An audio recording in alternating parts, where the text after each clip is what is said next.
Hello and welcome to this video that covers the Edexcel C1 paper from January 2005. So question 1, this is in the old syllabus, but write down the value of 16 to the power of a half. This one, this level you should be able to just plug it into the calculator and we get a value of 4. For the next one, 16 to the power of minus 3 over 2. Again, at this level we can just plug straight into the calculator. 16 to the power of minus 3 over 2, which is equal to 1 over 64, which is equal to 0.015625. So again, for your exams you will be given a calculator and you'll be able to use that to solve these questions. Question 2, given that y equals 5x cubed plus 7x plus 3, find dy dx to start with. So when we differentiate, the rule for differentiation is if you have x, say ax to the power n, then dy dx is equal to ax n to the power of minus 1. So multiply by the old power and reduce the power by 1. So if y equals 5x cubed plus 7x plus 3, then dy dx, we're going to do 3 times 5, which is 15, and then reduce 3 by 1, so it's x squared. When you have x, it's the same as x to the power 1, so it's just going to go to 7, and this one, the 3, the number here, will disappear. When we differentiate again for d2y dx squared, 15 times 2 is 30x, and then the 7 will disappear because there's no x term next to it, so it goes to 0. So it's 15x squared plus 7, and then 30x. The next one we have is the integral of 1 plus 3 root x minus 1 over x squared dx. For this one, I would first of all take the powers, take these roots and 1 over x squared and put them into easier integers. So this is the same as 1 plus 3 root x is the same as x to the power of a half. And then the next one is 1 over x squared is x to the power of minus 2. And now integrate all of this. So remember, when we integrate, we have x to the power of n, for example, then if we integrate it becomes x to the power of n plus 1 over n plus 1. So raise the power by 1 and divide by the new power.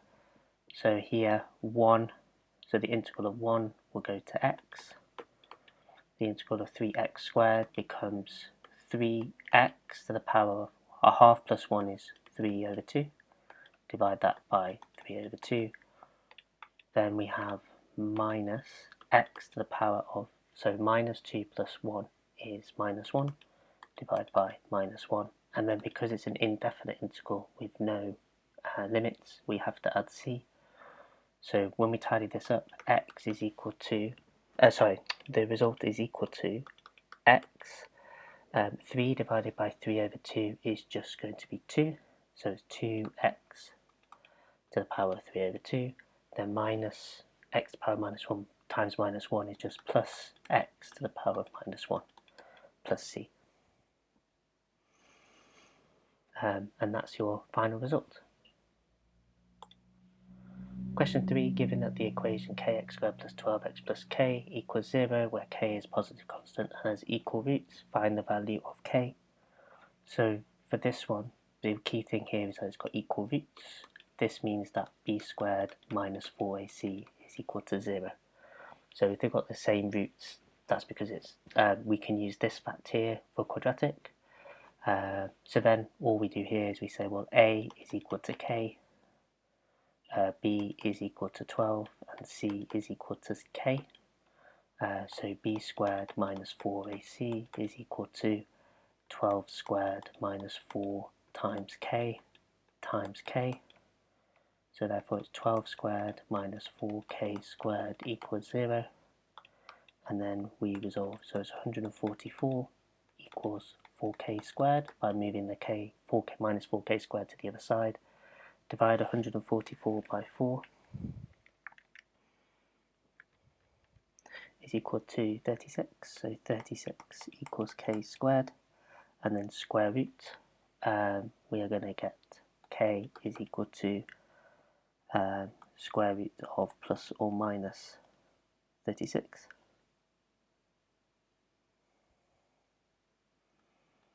Which is k is equal to plus or minus 6. So here now we need to test this because we've got two potential answers, but we've got a value of k. So we've got 6x squared plus 12x plus 6 is equal to 0, 6x.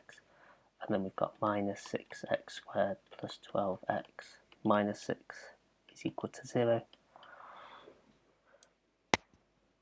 So from here, what we need to do is determine which of these has equal roots. Now you could just use your calculator here. So if you go to menu, algebraic function, and then polynomial, so 2, you've got a second degree polynomial. And then you can solve this by checking your calculator values. So for this one, the result is x equals minus 1. And then for minus 6, 12,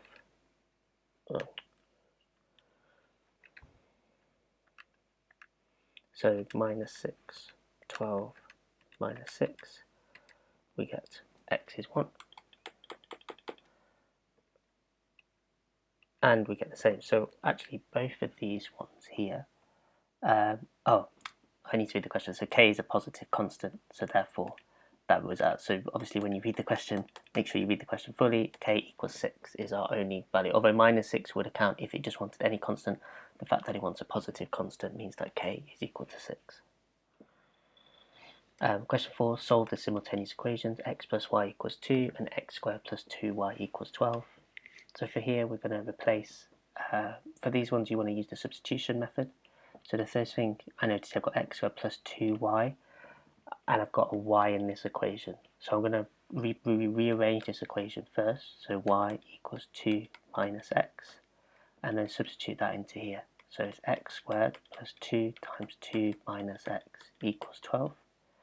And it's x squared plus 4 minus 2x equals 12. And then we rearrange, move the minus 12 to the side, so it's x squared minus 2x plus 4 minus 12 is 0. So from here, 4 minus 12 is minus 8. So we end up with x squared minus 2x minus 8 equals 0. And then from here, all we do is we solve this. Again, you can use your calculator. So go to menu, go to press A or equation of function, go to polynomial, option 2, polynomial degree, and then it's 1x squared minus 2x minus 8. And that will give you x equals 4 and x equals minus 2. Of course, you could just do this through factorising straight away, so you could say x minus 4x plus 2, which will give you x equals 4, x equals minus 2. Then when we have this one, you need to plug it in to find each y equation. So we've got y equals 2 minus 4, so y is equal to minus 2. And we've got y equals 2 minus minus 2, which is 2 plus 2, which is equal to 4. So here we've got x equals 4, y equals minus 2, and x equals minus 2, y equals 4.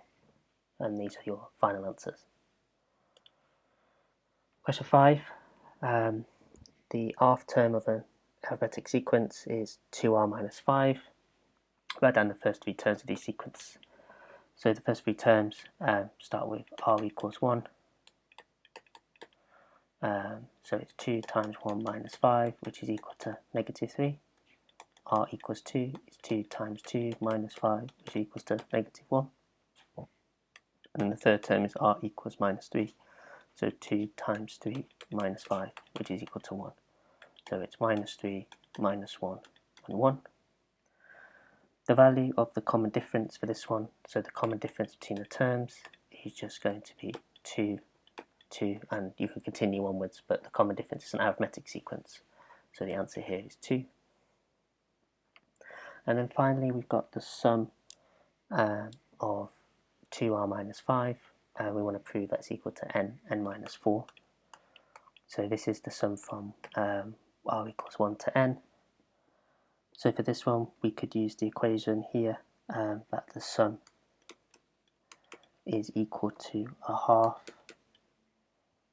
n, and then we've got the common difference d times the first term a plus n minus 1 d.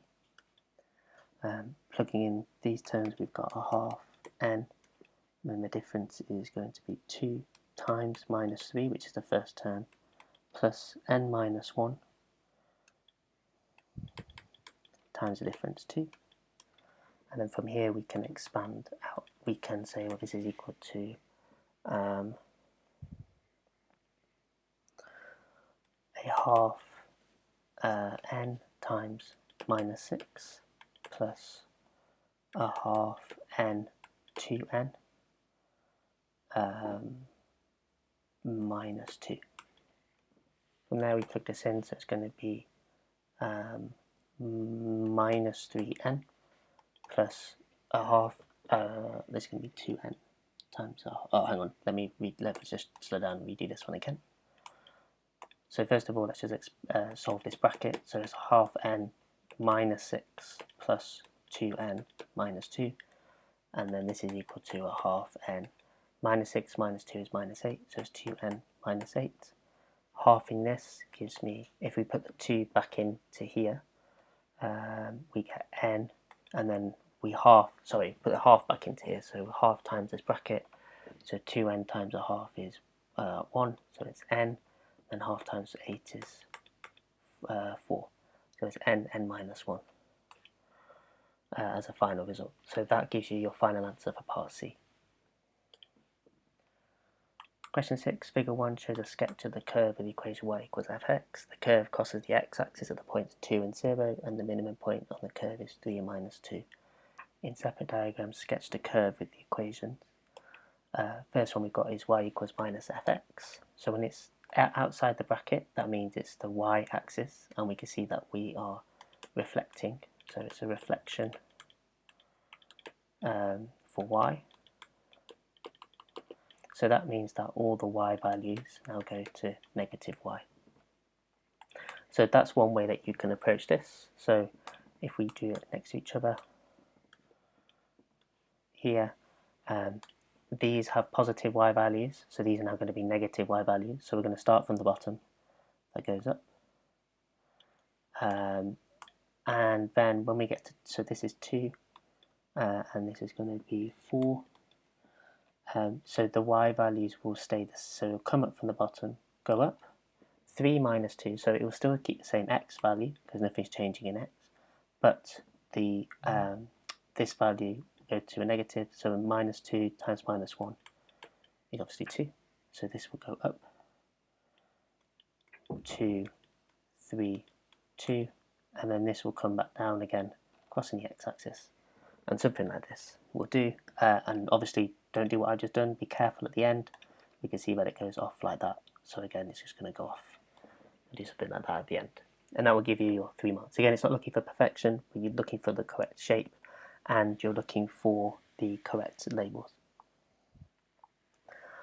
For the next one we've got is f of 2x, so this is inside, so this is a stretch in x, and here the key thing is we do the opposite of what it says in the bracket, so it's stretching x by factor a half, so that means all the x values will reduce by a half, but all the y values stay the same, so x goes to a half x, but y stays the same. So again, this is a separate one, it's not related to the first one, so let's redraw our graph. And so here, the first term we've got is the 2, that's the first one. So that 2 is going to halve, that's going to go to 1. So it's now going to start from the top and come down and cross at 1. And this is 4, so this is now going to cross at 2. So come up, come down, and crosses at 2. This is at 3, so this is going to be a halved, it's now going to be 1.5. But again, the y coordinate stays the same because we're only changing x. So it's 1.5 and minus 2, and again it will go off like that. And that's it, there's your 3 marks. Again, on each diagram, give the coordinates of the points, which is the curve across the x-axis. We've done that 1, 2, and 2, 4, and the coordinates of p, so 1.5 minus 2 and 3, 2. And that'll give you your 6 marks. The curve equation C, the curve C has equation y equals 4x squared plus 5 minus x over x. The point P on C has x coordinate 1. Show that the value of dy dx at P is 3. So the first thing we do is let's write our equation. Y equals 4x squared plus 5 minus x over x. We then go through, let's get rid of this, let's split this fraction up. So it's the same as 5 over x minus x over x. And in simpler terms, this is 4x squared. 5 over x can be written 5 to the x to the power of minus 1, and x over x is minus 1. And now we can differentiate this a bit simpler. So 4x squared, remember our rule before for differentiating, times by the whole power, so 8x, and then reduce power by 1, so this becomes 8x. 2 minus 1 is to put 1. And then the next one we got is the times by the whole power, so 5 times minus 1 is minus 5x, and then reduce the power by 1 goes to minus 2. And then this is minus 1 here. The point P on C has the coordinate x, so point P has x, so x is equal to 1, so dy dx is equal to 8 times 1 minus 5, 1 to the power of minus 2, which is just 8 minus 5, which is equal to 3. So dy dx is equal to 3. The next point here is to find an equation of a tangent to C at P. So to find an equation, we're going to use y equals y1 equals mx minus x1. We know that x1 is equal to 1 because it's at point P. M is a tangent, so therefore m will equal dy dx, which is equal to 3. And then we need to find y, so we know that the simpler version of y is 4x squared plus 5x to the power of minus 1 minus 1. If we plug x equals 1, it's y equals 4 times 1 squared plus 5 to the power x to the power, 5 to 1 power of minus 1, which is 4 plus 5 minus 1, which is 8. So we've got y equals 8. So then we can plug that into our equation. Y minus 8 equals 3x minus 1. And solving this, y minus 8 equals 3x minus 3. Y equals 3x minus 3 plus 8. Y equals 3x plus 5 as a final answer.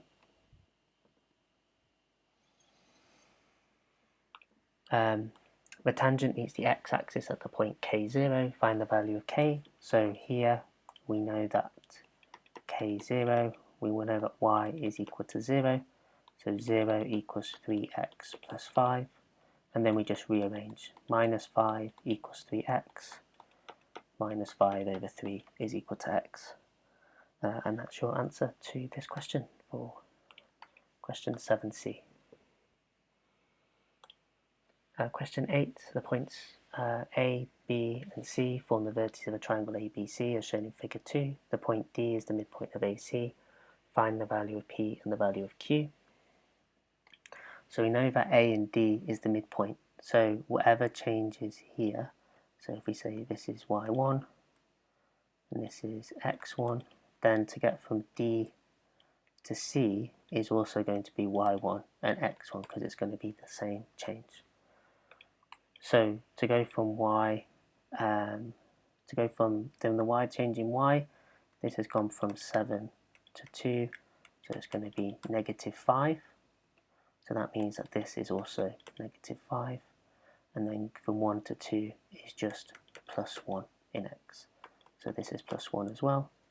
So then we start from D and we say, oh no, I'm sorry, I've misread. So don't misread the question. So it's 1 to 8, so this is going to be plus 7. And then we go from here, so it's in X it's going to be 8. So we start from D to C, So it's going to be 8 plus 7, which is equal to 15. And then we've got 2 minus 5, which is equal to minus 3. So P is equal to 15 and Q is equal to minus 3. The line L, which passes through D and is perpendicular to AC, intersects AB at E. Okay, so for this one we're going to rub out this part here, so we can look at the line. So passes through D and is perpendicular to AC, so looks something like this, and it's perpendicular, and it passes through, intersects AB at E, so somewhere here. Find an equation for L. Okay, so the first things first is we know, if we want to find L, we know it's going to be a straight line. So we know we're going to use the equation y minus y1 equals x minus x1. We know it goes through D, so x is equal to 8, y is equal to 2. But we need to find the gradient first. So the gradient of, AD gradient. So the gradient of AD is change in y over change in x. Change in y, it's going to be 2 minus 7 divided by 8 minus 1. So 2 minus 7 is equal to minus 5, and 8 minus 1 is 7. So this is the gradient of AD, M of AD, and we know that they are perpendicular. So that means M in our equation is equal to minus 1 over M AD, which is minus 1 over minus 5 over 7, which is equal to 7 over 5. From here, we then plug that into our equation. So y minus y1 equals mx minus x1. It's becoming y minus 2 equals 7 over 5x minus 8. Expanding that out, we get y minus 2 equals 7 over 5x. And then 8 times 7 divided by 5. So then it becomes minus 56 over 5. We want it all, one side is equal to 0, so let's move everything over to the left hand side. So we get y minus 2 minus 7 over 5x minus 56 over 5 is equal to 0, plus 56 over 5 I should say, because this goes negative, so move it to the positive. So minus 2 plus 56 over 5 is equal to 46 over 5. So y minus 7 over 5x plus 46 over 5 is equal to 0. Now the key thing here is that a, b and c must be integers. So here we need to change because these are fractions. So we multiply everything by 5 to get rid of the fractions. So this becomes 5y minus 7x plus 46 equals 0. And that's your final answer for part B. And then find the exact x coordinates of E. So this one, well, we need to look at what this line here is, AB, and we notice here that it's got the same y coordinates and it's a straight line. Therefore, this has the equation y is equal to 7. From here, we can then go back to our equation for E and say that, well, if y equals 7, we can find x, the x coordinate, quite easily, because 5y plus 46 equals 7x. So therefore it's going to be 5 times 7 plus 46 over 7 equals x. And then 35 plus 46 divided by 7 is equal to 81. 81 over 7. And that will be fine for your final answer. Find the exact x coordinate, so you want to leave it in exact form.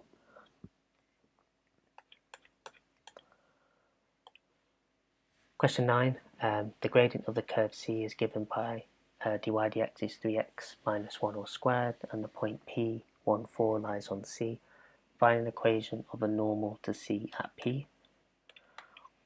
So we know that x is equal to 1, y is equal to 4, we need to know what m is. So first of all, dy dx, the gradient of the curve itself, when x equals 1, this is 3 times 1 minus 1 all squared, which is equal to 4. And then as it's the normal, m is equal to minus 1 over dy dx, which is equal to minus 1 over 4. So it's y minus y1 equals m x minus x1. So it's y minus 4 equals minus a quarter x minus 1. Then y minus 4 equals minus a quarter x plus a quarter. From here we can then just rechange our equation to get y minus 4 minus a quarter equals minus, if you want it to y equals, then it's going to be y equals minus a quarter x plus a quarter plus 4. So y equals minus a quarter x, and then it's a quarter plus 4, which is 17 over 4. And that's your final answer for part A. Obviously you can rewrite this, you can multiply everything by 4 if you wanted to, and get 4y equals minus x plus 17. That's also correct as well. It didn't specify anything in the question how it wants to be written. Final equation for the curve C in the form y equals fx. So first of all we need to integrate this function. So we need to integrate dy dx with dx, and that gives us y plus c. So dy dx is equal to 3x minus 1 all squared. So the first thing we want to do to make it easier for ourselves is we want to expand this out. So 3x squared, so 3x minus 1, 3x minus 1, so multiply this is 9x squared minus 3x minus 3x plus 1, which is 9x squared minus 6x plus 1. And then what I'm going to do is I'm going to integrate this. So integrate 9x squared minus 6x plus 1 dx. Raise the power by 1, divide by the new power for each of the terms. So 9x cubed over 3 minus 6x squared over 2, and then plus x over 1 plus c. Simplifying this down, 9x cubed, so that means y is equal to 9x cubed over 3 is 3x cubed minus 3x squared plus x plus c. That's really important, we include the plus c. Now you haven't finished here because we are actually given a point on the curve, which is 1, 4. So x equals 1, y equals 4. So here we can say 4 equals 3 times 1 cubed minus 3 times 1 squared plus 1 plus c, which is 4 equals 3 minus 3 plus 1 plus c. So 4 equals 1 plus c. So c is equal to 3. So then our final equation is going to be y equals 3x cubed minus 3x squared plus x plus 3. That's our final answer for B. Using dy dx equals 3x minus 1 squared, so that there's no point on C at which the tangent is parallel to the line 1 minus 2x. Okay, so here, this one is saying that there's no point on C at which the tangent is parallel to the line y equals minus 2x. This has a gradient of minus 2 from the y equals mx plus c, so here m is equal to negative 2, and we're going to use that. We're going to say the tangent, because it's parallel, is equal to dy dx. So that means m equals dy dx, so minus 2 equals dy dx, so minus 2 equals 3x minus 1 squared. Now the problem with this one is that it's a squared, this is a squared function, so this is not actually possible. If we wanted to rearrange this, we would square root both sides, so we'd square root of minus 2 equals 3x minus 1, and this is impossible because you can't, this is a complex number, so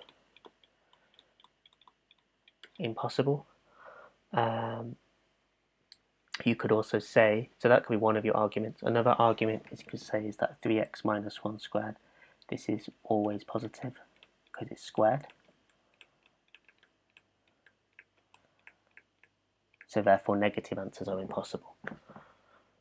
So yeah, there's two different ways of explaining this one here. So this is a trickier question, but again, just use your knowledge and go through step by step. If you're unsure of this one, just think, well, tangent parallels, so that means the gradients are equal, and then use your knowledge, either go through and try and solve it, or use your knowledge of square numbers. Question 10, the final question of this paper is, given that f of x equals x squared minus 6x plus 18, express f of x in the form x minus a all squared plus b.